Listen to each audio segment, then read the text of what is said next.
Experience the pleasure of being a mentor. Mentoring is a misunderstood term. It implies more than it really is. Giving your time and resources to a cause you really believe in is the most rewarding experience you can have. Being a mentor has taught me invaluable lessons in life and has provided unexpected benefits in my life as well as the lives of others. It has taught me about leadership, effective communication, commitment, integrity, dependability, and has provided unexpected spiritual benefits and deepening of my faith in God. The joy of thinking about someone else instead of my own selfish needs is an ongoing benefit of mentoring. I have been involved with mentoring kids for almost 18 years. Mostly as a big brother through the Big Brothers Big Sisters program. Big Brothers Big Sisters is the largest and oldest mentoring organization in the United States. It was started over 100 years ago by a man in New York who helped a kid who was having legal and social problems. I am also currently on the board of directors of the Mentoring Partnership of Minnesota. When I first became a big brother in San Francisco, my motivation to do that came from a personal challenge by a mentor of mine. I told him that my life was going very well. I had a great career with IBM, a host of friends, and I was in the prime of my life. However, there was something missing that I couldn't quite put my finger on. My mentor then suggested that I give my time to a cause greater than me. While I said that sounded quite noble, I just didn't have the time to get involved with something that required a commitment from me. He was very direct in his response to me. He said, "Lack of time is your excuse, but selfishness is the real reason you not choose to get involved with a cause." What could I say to that? Having grown up in a broken home, I wanted to give to a kid what I didn't have growing up. So I contacted Big Brothers Big Sisters and was matched with an 8-year-old boy who was being raised by a single mother and his father had left the country. We had some great times together and had a lot of fun. We went deep-sea fishing, took bike rides across the Golden Gate Bridge and rode the ferry back to the city. We went to movies and since he loved to eat, went out for lunch and dinner frequently. When he was about 14, I had become engaged to a woman in Minneapolis and had decided to move there to be with her. The hardest thing about leaving my life in San Francisco was realizing I would not be able to involved with him during a critical time of his life. We stayed in touch by phone and when I visited San Francisco. During a conversation on the phone, he mentioned that if it was not for me, he would not be the person he is today. That floored me, and when I asked him why he said that, he replied, "When we were matched his father had left the country and his mom, grandparents, uncle and teachers were all telling him what to do. You were the only one who listened to me." That statement had a profound impact on me, especially since I didn't really realize I was listening to him. After living in the Twin Cities for about 7 years, I decided it was time to get involved again. I was matched with a 7-year-old boy whose parents had moved here from Ecuador and his father left the family shortly after he was born here. He was a quiet and shy boy and the caseworker from Big Brothers told me I would have a difficult time with him getting him to open up. After a few outings with him, he started to open up to me and our trust started to grow. I was able to provide him with many opportunities he would not have had otherwise. I took him to his first professional baseball, football, and hockey games. We attracted attention from Big Brothers because of my long-term success with my previous little brother and with how impressive my new little brother was.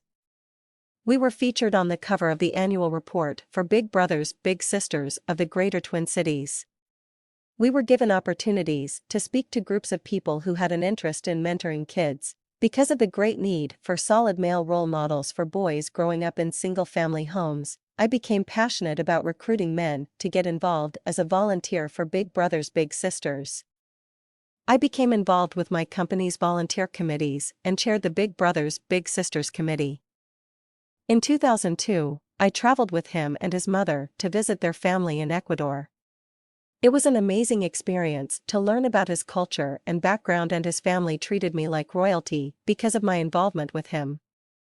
When I returned from that trip, I was asked to write about the experience for the local Big Brothers Big Sisters newsletter.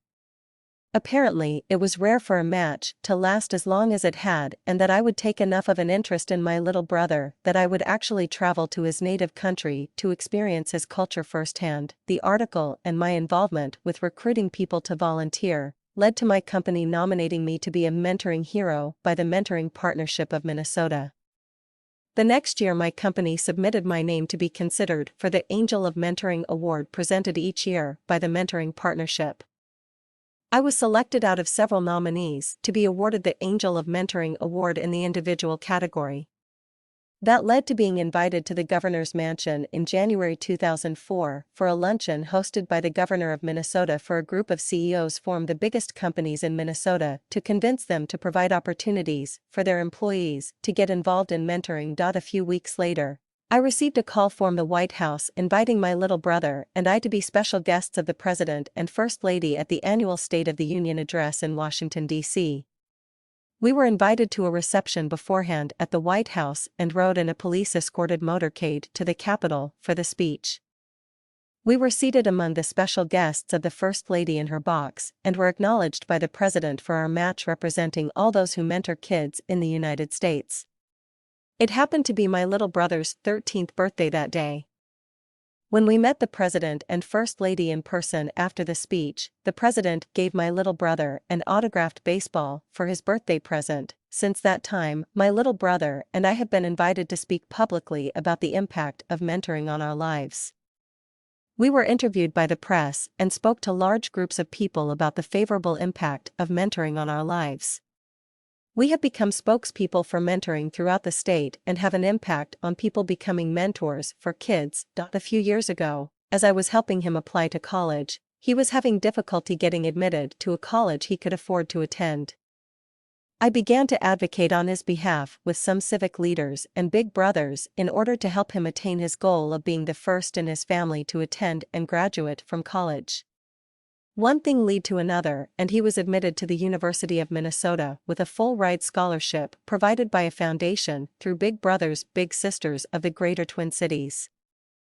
I am happy to report, he is halfway through his second year of college and attains the honor of being on the dean's list for his academic achievements. I am very proud of him. Why do I tell you this story? My hope is that you would receive the benefits of mentoring a kid.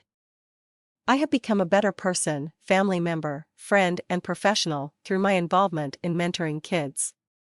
The other reason is that mentoring has had a direct impact on my involvement with internet marketing and affiliate marketing. I have learned to provide value to people and brand myself as a leader in my industry. I have learned to be mentored by some individuals who have extreme success in earning income through attraction marketing. By my sincere desire to help people attain their personal and professional goals, I am able to see the big picture in providing value to people for free. This in turn provides leads for me for my primary business. I have a sincere desire to help people personally, professionally, and spiritually.